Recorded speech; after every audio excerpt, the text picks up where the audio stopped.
அமைதியா இருங்க. உங்க எல்லாருக்கும் 5000 ரூபாய் இருக்கு. இத வச்சு உங்க அண்ணன் எலெக்ஷன்ல நிப்பல. எலெக்ஷனா? ஆமாடா.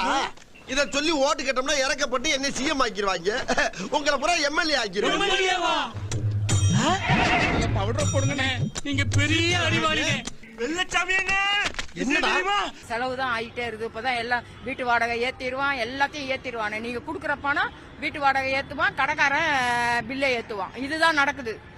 அதை சரியா கண்ட்ரோல் பண்றதுக்கு ஏதாவது முதலமைச்சர் நடவடிக்கை எடுக்கணும். இருந்தாலும் அது இப்ப தேவைப்படாது. ஏன்னா அவர் இப்போ இவ்வளவு நாள் போடாம இப்போ போட்டிருக்கிறாரு. ஓட்டுக்காக போட்டிருக்கிறாரு. ஓட்டு போடுவாங்க நம்பி போட்டிருக்கிறாரு.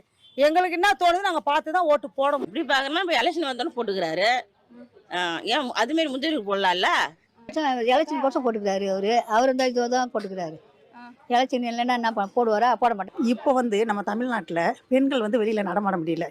இதை கண்டிஷன் பண்ண இந்த காசு போடுறது செய்யறது இதெல்லாம் பெருசே கிடையாது.